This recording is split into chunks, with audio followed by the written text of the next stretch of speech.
Hello, magandang umaga po. Good morning. Ngayon po ang episode nito ay magtatanim tayo ng kasaba o tinatawag na balanghoy o kamuting kahoy sa Tagalog. Ngayon po ay araw ng Martes, alas 6:30 ng umaga dito po sa aking munting taniman. Ngayon niyo po yung aking video kung magtatanim tayo ng kasaba.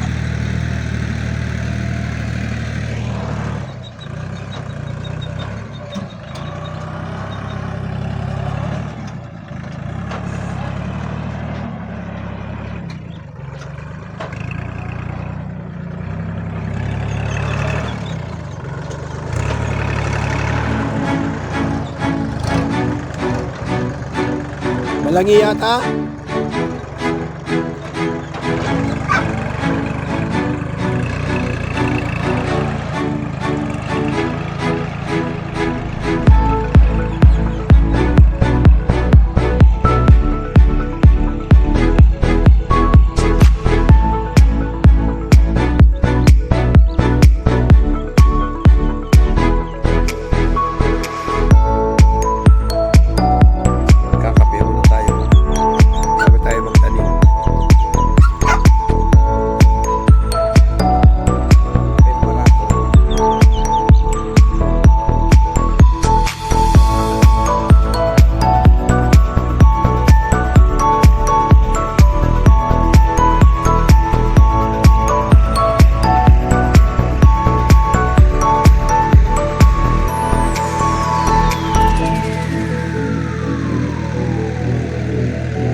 Lahar turn into fertile land.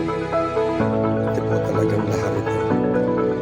Pero sana sa awa ng ating po may kapal, sana po lahat tutubo yung ating itatanim na kamuting kahoy.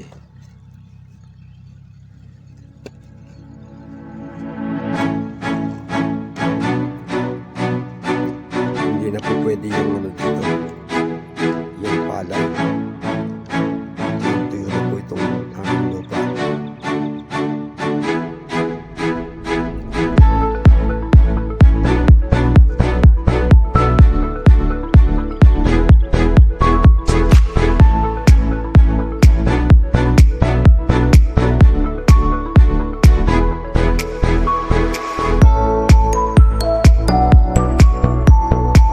Sa kanya yung tatanong kamuti tol, may balo sabitan.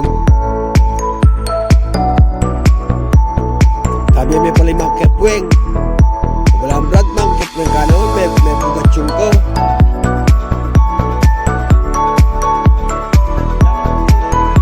Okay.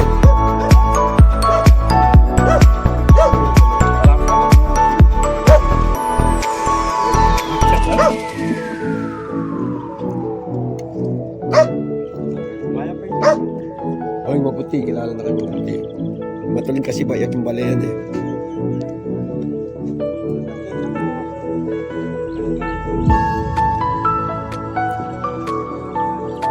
Pagkatapos po ng naitanim, sabay naman tatakpan ng bansa. Binabansa yung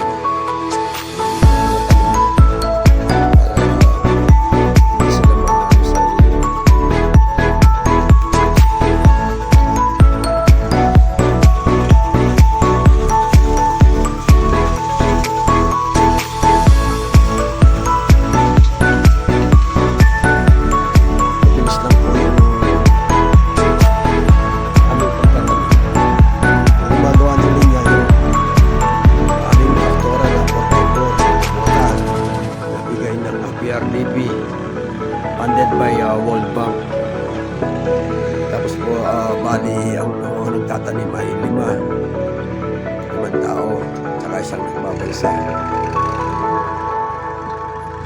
Tapos ako ito, nagbibideo, umiinom ng kape Barako. Ay ganda ng sikat ng araw, ang buong liwayway. Puntakin nyo, ala pa alas 7. Ang oras ngayon ay 6:45. Mataas na yung araw, mainit na po ang sikat ng araw. Ito pong kasaba o kamuting kahoy. At sa ibang lingway ay tinatawag na balanghoy. Ito po ay 8 to 12 months, pwede na pong harvestan ito.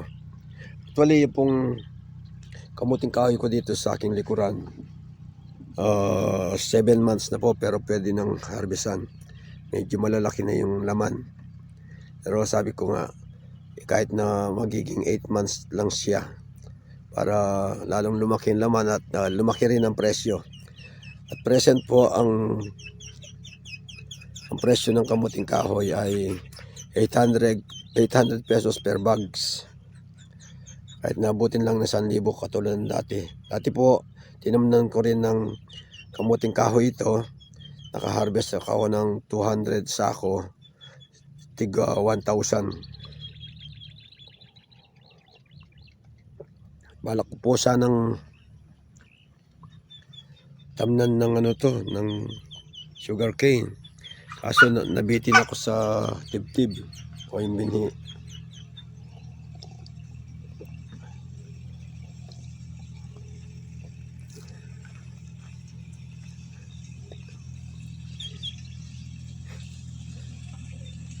Kapali na tol, kaya papapali mo pa yung katawan mo.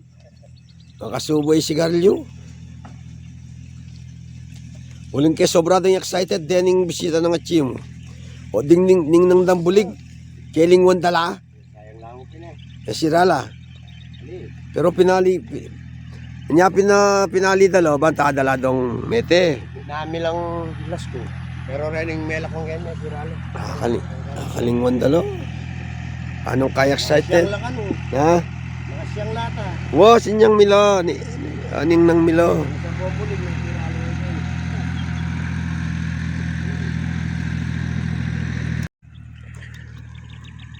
Susundan natin yung magtatanim ng ng kamuting kahoy.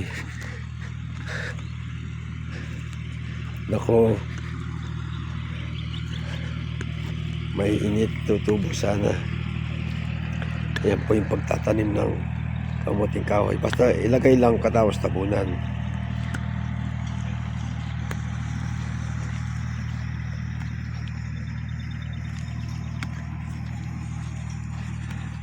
Yung tubo naman, ganyan din. Kaya lang, nasa iyo kung makapal o madalang yung paglalagay ng tubo, ng cuttings. Pero sa amin dito, hanggat maaari, kung may pera ka, yung walang patid, o kaya yung kadena na sinasabi.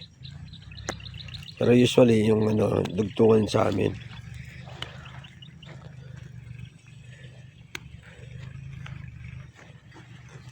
hello, mga kairat akang pari ko nita, yang ilang makapal. Ano naman po? Kasi wala makapal na. Puro tagya kayo kang ngapon training. Atin pumanagan. Pero katamtaman nila dito. Oo, ito meron tayo sa may kalinguan. Ika kaning may kakalinguan. Pero malagit sa tanggal. Isang ang boss siguro kung medyo makapaltaw mo muna. Pero natalpid naman po ang atin. Bisa ni BG ba man ano?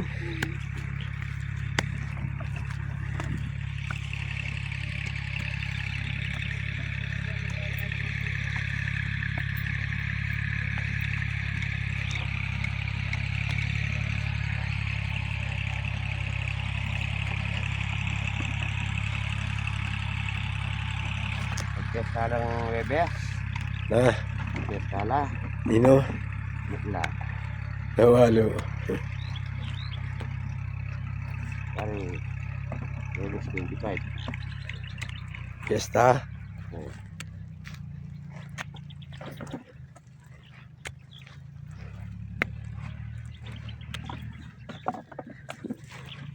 masakit hindi na magpiesto. Ala naman na. Pwede na kaman na Luto lang natin naman. maglutong kay ngalawang aldo. Kalda bibin pang manok.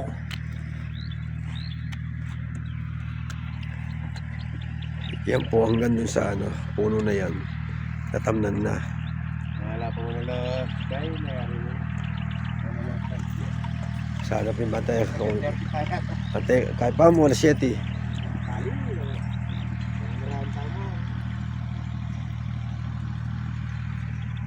Ang nakikita kong isang problema lang dito dahil nga tuyo yung lupa. Yun yung lupa. Tuyo siya. Pero dahil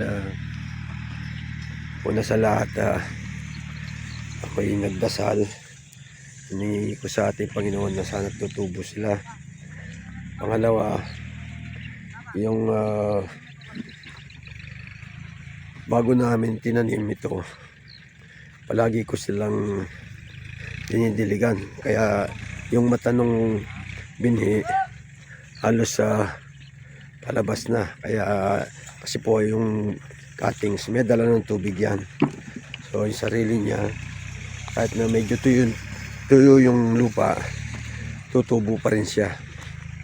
So yun po, ako nananalig na lang sa ating pong may kapal na sana tumubo silang lahat.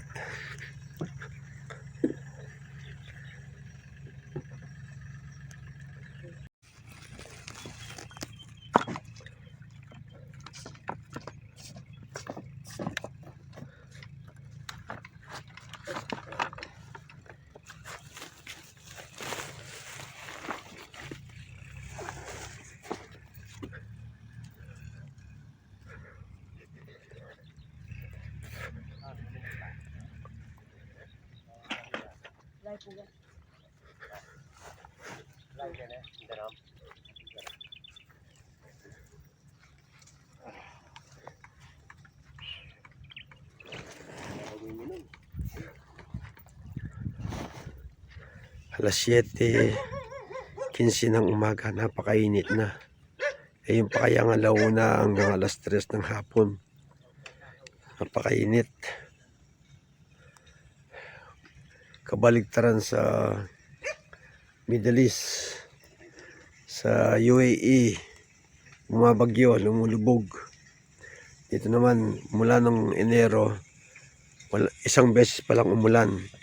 Bahagya lang. Sana ayan, yan po ang epekto ng climate change. Sa disyerto ito na umuulan. Dito sa Pilipinas madalang ang ulan. Sana after 1 week kapag kalooban tayo ng may kapal na sana i-blessing tayo, bigyan tayo ng blessing na ulan.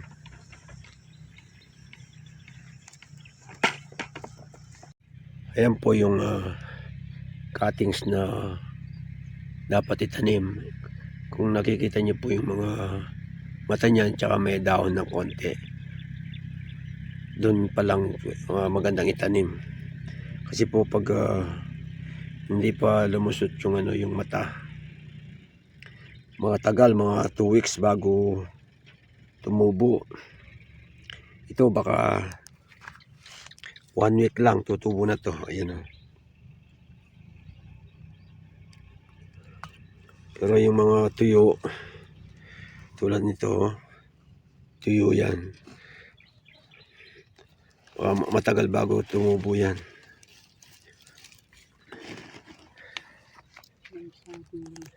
Ano makatono matay?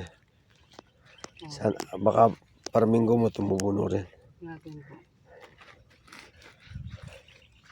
Ito baka mga 8 or 8:30 tapos na. Halos nalagyan na ng linya. Ito lang kagandahan ng makinarya yung ginagamit. Unlike dun sa kalabaw, yan. Tignan yung kalabaw ko, maya pagod na yan.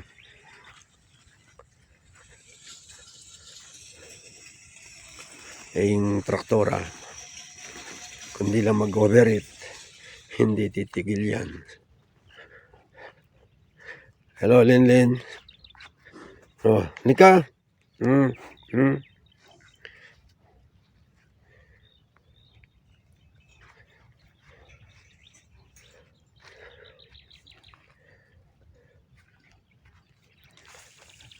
Kain na rin kayo bayang makainom. Muling mamirapal yung tinabas karimbangke. Masukal lo. Pero sa ting takayan sa ting tubo mata.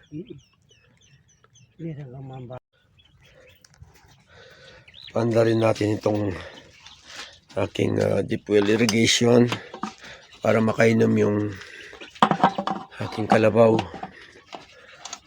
Para makainom itong aking mga alagang aso.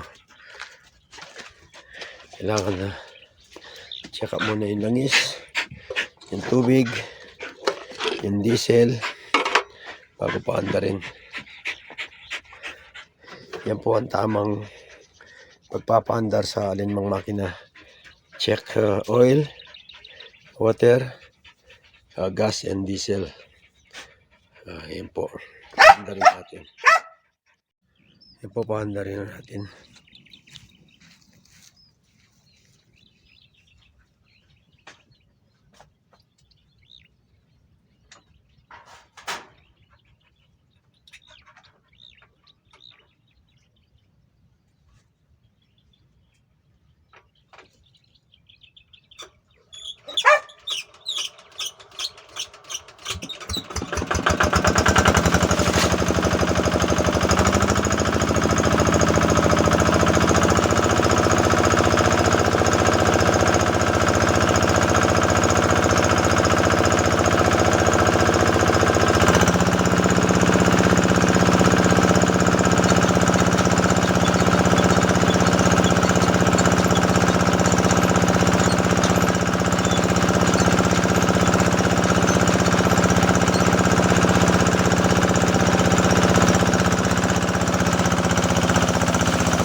Yun guys, nakita nyo naman yung yung aking deep well irrigation kung gaano kabilis.